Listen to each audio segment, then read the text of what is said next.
시간에는 봉독한 말씀을 가지고 우리의 신앙의 집을 어떻게 건설할 것인가, 성경에는 조심하라 이렇게 말씀하고 있습니다. 그 말씀을 이제 오늘 본문 말씀에서 해답을 얻고 또 지혜를 얻는 그런 시간이 되어지기를 간절히 소원합니다. 세 가지 말씀 제가 드리겠습니다. 첫째는 지혜로운 건축자가 되려고 하면 좋은 터를 준비해야 된다 하는 것입니다. 여러분 집을 지으려고 하면 터를 봐야 돼요. 저 길가에다가 터를 잡을 것인가, 저 산 위에다가 터를 잡아야 될 것인가, 높은 데 낮은 데 평지 언덕 여러 지역을 다니면서 터를 보게 돼요. 근데 터가 중요하죠. 그 터를 잘 잡는 사람이 지혜로운 건축자가 된다는 것입니다. 터가 좋지 않으면 좋은 집을 지었다고 해도 견딜 수가 없습니다. 전에 유럽에 대홍수가 났던 때가 있었습니다. 50년 만에 일어난 이 홍수는 25만이 넘는 이재민을 낳았습니다. 그 중에서 네덜란드라는 지역이 치명적인 상처를 입었는데 그 이유는 그들이 집을 잘못 지었고 허술하게 지었기 때문이 아니라고 합니다. 그럼 왜 그런가? 그들이 살고 있는 땅은 지면이 바다의 수면보다 낮기 때문이었습니다.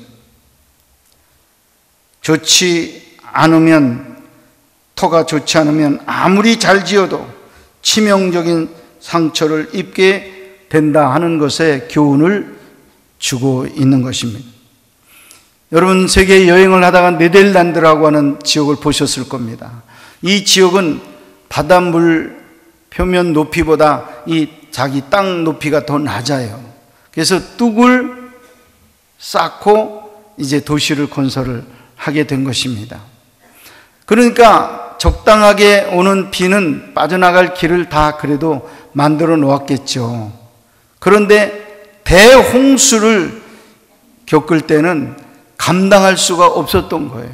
그래서 그렇게 든든하게 지었지만 집들이 물에 잠기게 되고 이재민이 거기서 수없이 많이 나오게 되었다는 것입니다. 여러분 가난한 아프리카 또 우리 이 아시아 쪽에서 홍수가 나면 뭐 떠내려가고 죽고 많이 하지만 유럽에서는 이렇게 물난리를 겪는 일이 드뭅니다. 워낙 배수로를 잘 해놓고 잘 해놨기 때문에. 그러나 그것조차도 견딜 수 없어서 이재민이 이렇게 많이 쏟아져 나오게 된 것은 터 때문이었다 하는 이 사실입니다. 우리가 신앙의 집을 짓는데도 좋은 터가 필요합니다. 반석이 필요하다 하는 것입니다.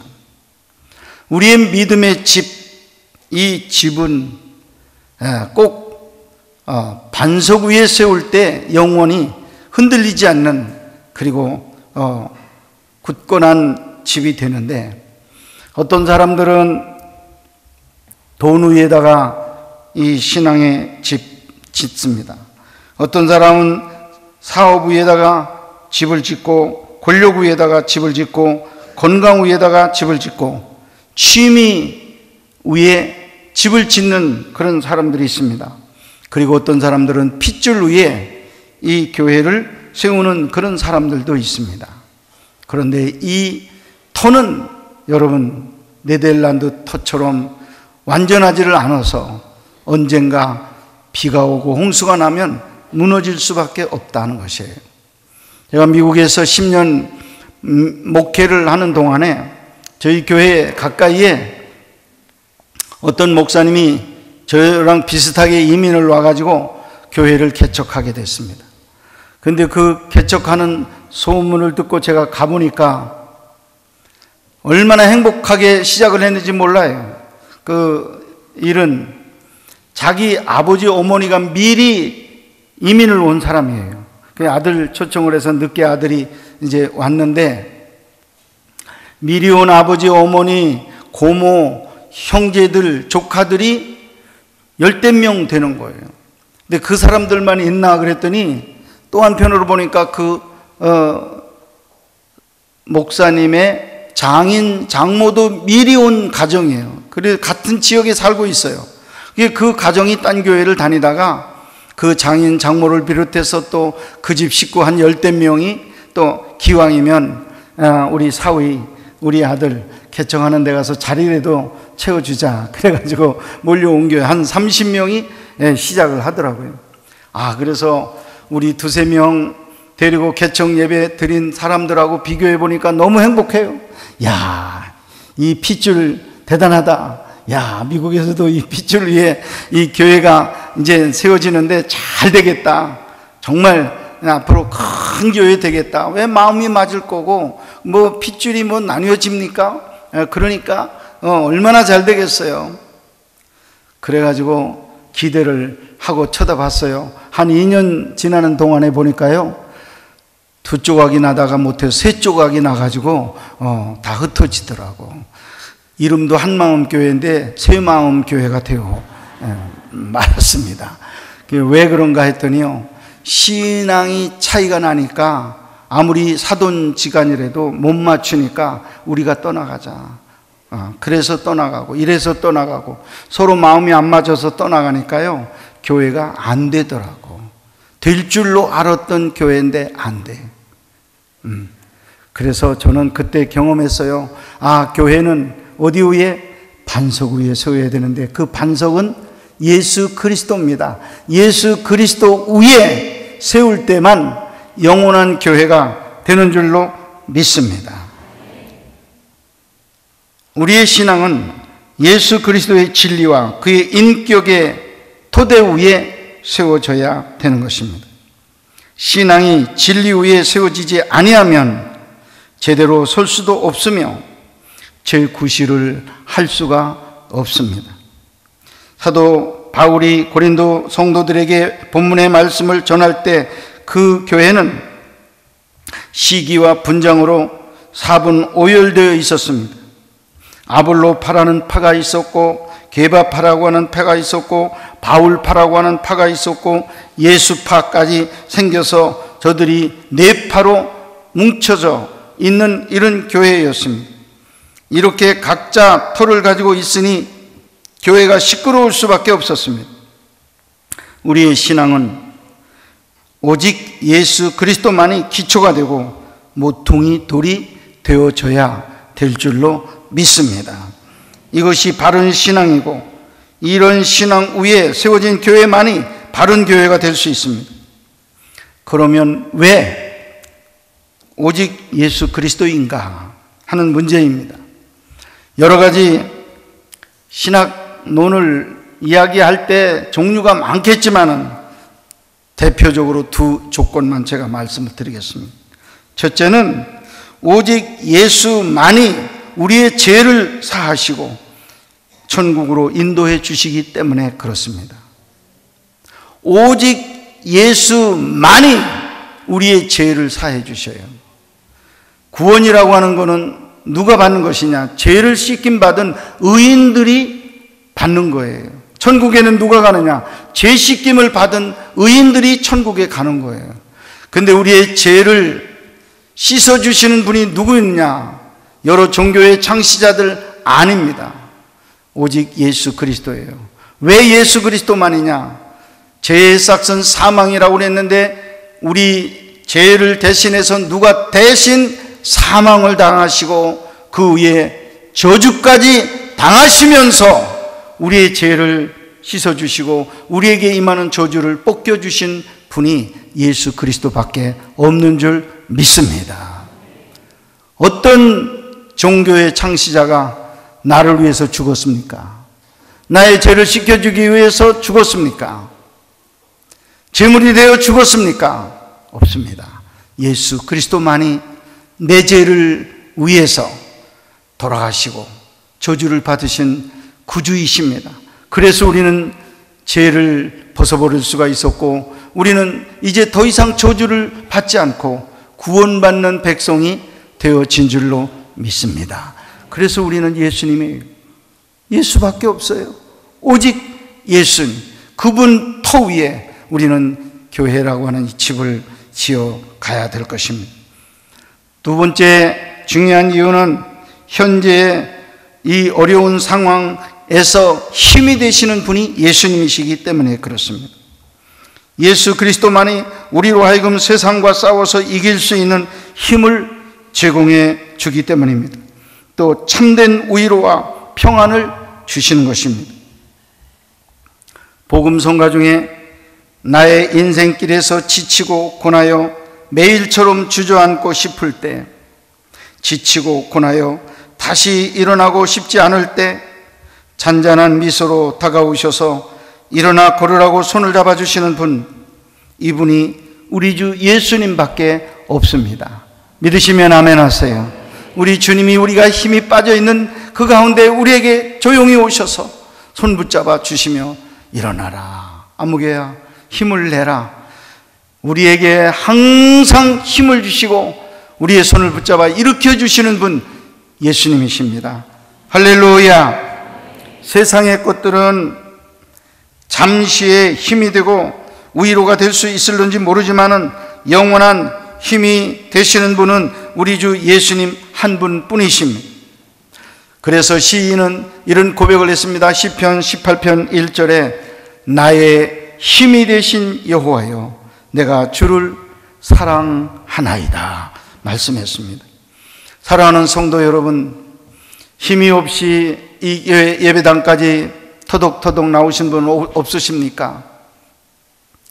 만에 한 분이라도 있다면 여러분 오늘 예배 중에 손 내미시는 주님 만나시기를 바라고 일어나라 말씀하시는 주님 음성 듣는 이 시간이 될 수 있기를 바랍니다.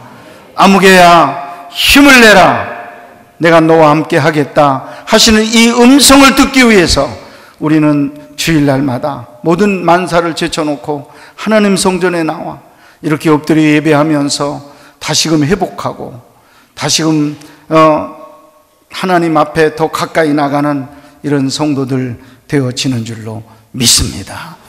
우리에게 힘을 주시는 그분이기 때문에 우리는 그분만 우리의 신앙의 터가 될 수 있고 신앙의 집을 지을 수 있는 그런 터전이 될 수 있다 하는 것입니다. 꼭 예수 그리스도를 만나시고 그분 터 위에 성전을 짓는 여러분들 되시기를 주님의 이름으로 축원합니다. 두 번째, 좋은 재료를 사용해서 집을 지어야 좋은 집이 나오고 지혜로운 건축자가 될 수 있습니다. 건물을 지을 때 좋지 못한 재료를 사용하면 쉽게 망가지고 못 쓰게 됩니다. 바울 사도는 좋은 집을 짓기 위해서 금이나 은이나 보석을 사용하라고 말씀을 했습니다. 제가 최근에 새집 이사 신방을 몇 집 했습니다. 김영주 장로님도 우리 남이면에 집을 지어서 이사를 하셨는데 집이 깨끗하고 잘 지었어요. 근데 제가 이제 집을 둘러보면서 예산액보다 많이 들어갔구나 하는 걸 제가 알겠어요. 그래서 물어보지 않아도 집을 지을 때는요, 예산이 1억 정도면 짓는다 그렇게 나와도요 1억 5천 내지 2억 가져야 됩니다. 다 끝내보면 그렇게 돼 있어요. 집을 지어본 사람은 다 알아요. 왜 그러냐 하면 항상 집토 이제 만들어 놓고 이제 재료를 구입해가지고 이제 집을 지려고 할 때 목재서부터 모든 세멘트, 그 다음에 문고리, 이런 타일로 이런 걸 딱 골라서 이제 건축을 해야 되는데 항상 A급, B급, C급을 가져옵니다. 건축업자가. 그래가지고는 돼요. 어떤 걸로 지으실래요? A급은 5년 가면 이제 무너지고, 이제 또 깨지고 그래요. B급은 한 10년 가고, C급, 이건 진짜 아주 오래오래 가는 그런 급입니다. 이렇게 설명을 하면요, 사람들이 견물생심, 또 이렇게 보고 나서는요, 시원찮은 거 안 택해. 돈을 비싸게 들여가지고 하나하나를 사는 거예요. 문고리도 조금 오래 가고, 막 단단하고 이런 걸 사는 거예요. 그러니까 돈이 1억을 예산을 냈는데 1억 5천이 되고 2억이 되고 이렇게 끝날 때는 엄청나게 돈이 불어나는 그런 모습을 봅니다. 여러분, 좋은 재료 될 때 이 집이 오래 가고 또 가치 있는 집이 될 수가 있습니다. 금 오래 가죠. 은 오래 갑니다. 보석 오래 가는 재료입니다. 이 금, 은, 보석이라고 말할 때 값비싼 것으로 하라는 말은 아닙니다. 신령한 것으로 하라는 뜻입니다. 영속적인 것으로 하라는 뜻입니다. 인간의 사상적 요소가 섞이지 않은 하나님의 순결한 진리로 하나님의 집을 지으라는 말씀입니다. 믿으시면 아멘 하세요. 금으로 지으라 그러니까 금덩어리 가지고 교회 가지, 교회 뭐 돈 없는 사람들 교회 못 가. 여러분, 그런 생각 절대 하시면 안 됩니다. 여러분, 금 재련할 때 깨끗하게 재련합니다. 불순물이 없이 뜨겁게 달아오는 용광로에다 놓고 금을 재련하는데 섞이지 않는 그런 금, 섞이지 않는 은, 잡티가 섞이지 않는 보석, 이런 의미로 말씀을 드리는 것입니다. 좋은 토 위에 좋은 재료로 집을 짓는 여러분 되시기를 바랍니다. 좋은 토 위에 임시적인 재료, 나무나 풀이나 집으로 지을 수가 없습니다. 좋은 터를 사놨는데 그 터 주변에 많은 이미 좋은 집들이 서 있는데 그 집을 지을 때 많은 지금 현금이 없어. 그래서 풀이나 저 농사 짓는 논에 가서 집이나 나무나 이런 걸 주워다가 개집 마냥 이렇게 짓고 거기 산다면 동네 사람들이 용납을 안 해요. 왜? 집값 떨어져. 이 집 때문에 동네가 죽어. 그래가지고 쫓겨나지 그 집을 못 살아요. 예. 그리고 그 집이 오래 가지를 못하는 거예요, 실제로. 그래서 같이 맞춰서 같은 급으로 집을 지어야 된다는 것입니다. 임시적인 재료, 나무, 풀, 집 쌉니다. 빨리 구할 수 있어요. 예, 그렇다고 우리의 집을 그걸로 지으면 이제 결과가 없다 하는 것 우리가 꼭 기억해야 됩니다. 좋은 토 위에 세워야 한다는 말이 성경적이고 교리적인 일을 강조하는 것이라면 좋은 재료를 사용한다는 것은 그리스도인의 실제적인 생활을 강조하는 말입니다. 좋은 건축자는 성경적 지식, 교리적 지식의 풍부함에 있는 것이 아니라 하나님의 말씀이 주어진 것을 붙잡고 실천하는, 말씀 실천하는 삶 속에 있다는 것이에요. 좋은 교리 책만 보면 나와요. 좋은 진리의 말씀 성경 속에 다 들어있어요. 그런데 뭐가 없느냐 하면 실천이 없어요. 실천이 재료예요.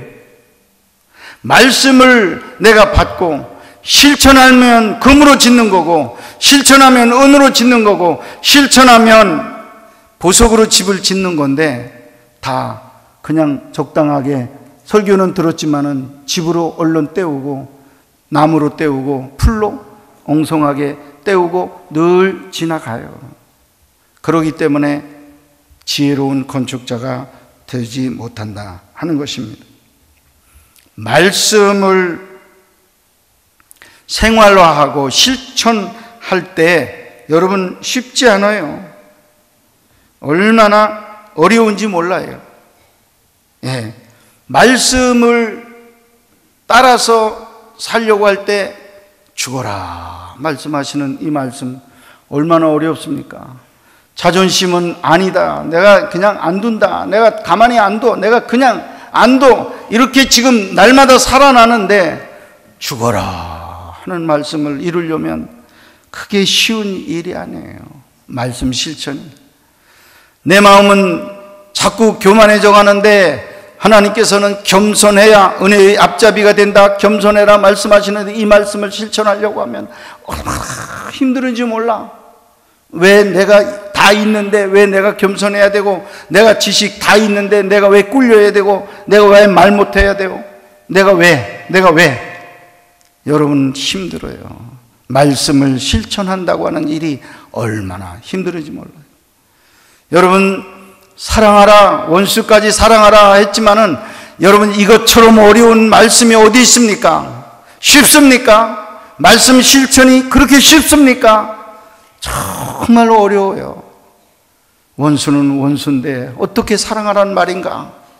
어떻게 내 마음이 안 녹아지는데 어떻게 포용하고 끌어안을 수 있을까? 여러분 얼마나 몸부림치고 얼마나 둥글고 얼마나 애를 써야 되는지 알 수 없어요. 그게 실천입니다. 그래서 우리는 쉽게 집으로 짓고 나무로 짓고 풀로 적당하게 꾸미면서 흉내를 내고 있는데 그건 지혜로운 건축자가 되지 못한다 하는 것입니다. 많은 사람들의 경우에 말씀과 생활이 다르게 작용하고 있으며 직분과 믿음이 다르게 나타나고 있습니다. 이것은 좋은 건축자, 지혜로운 건축자가 되지 못하는 것입니다. 금과 은과 고귀한 보석에 그 정성이 들어가야 됩니다. 말씀대로 사는 일, 쉬운 일이 아니라고 했습니다. 복음을 따라 살다 보면 불이익이 생길 때가 많이 있습니다. 그런 모든 것을 감수하고 신앙의 집을 지어가는 것입니다. 이것이 금이나 은이나 보석으로 집을 짓는 과정입니다. 그렇기 때문에 빨리 지으려고 하는 생각 그렇게 너무 갖지 마세요. 빨리 뜨거워지고 빨리 뭐가 돼야 되겠다는 생각하지 마세요. 천천히 하시더라도 순결한 금으로, 은으로, 보석으로 하나하나 장식하시고 채우시고, 그래서 영원히 불타지 않는 그런 신앙의 집을 짓는 여러분들 되시기를 주의 이름으로 축원합니다. 세 번째, 시험 때에 견딜 수 있는 집을 지으라고 말씀하고 있습니다. 여러분 마지막에 우리 하나님께서 모든 신앙의 집을 지은 사람들 앞에 오신다고 그랬어요. 예수 그리스도 재림 때 오십니다. 재림 때 오셔서 한 사람 한 사람을 심판대 앞으로 지나가게 하시면서 공력을 시험하신대요. 공력. 집을 지은 공력이 있느냐 없느냐. 다시 말해서 불로 그 집을 불태워 본대요. 그러면 금이나 은이나 보석은 그대로 남아 있습니다. 하나도 안 타요. 그러나 나무나 풀이나 집으로 지은 거는 타면 토만 남습니다. 다 타고 재가 돼요. 가라앉아 버려요. 아무것도 없어요. 결과는 어떻습니까? 그대로 남아있으면, 공력이 남아있는 자는 하나님의 상급을 받는다고 그래요. 영광스러운 구원을 얻는다고 그랬습니다. 그러나 적당하게 신앙생활하고 적당하게 실천한 그 사람들의 집은 예수 그리스도 터 때문에 구원은 어때? 불 가운데서 얻은 부끄러운 구원, 타다 남은 막대기처럼, 시커먼 막대기처럼 된 그런 구원으로 구원을 받는다, 이렇게 말씀하고 있습니다. 사랑하는 여러분, 우리는 구원받아야 되겠죠. 예수 그리스도를 만났으니까 구원은 왔습니다. 그런데 이제는 어떤 구원이 우리에게 와야 되겠어요? 부끄러운 구원 아니에요. 지혜로운 건축자들이 되셔서 하나님 앞에서 영광스러운 구원으로 입성하시는, 하나님의 나라에 들어가시는 거룩한 성도들이 될 수 있기를 주님의 이름으로 축복합니다.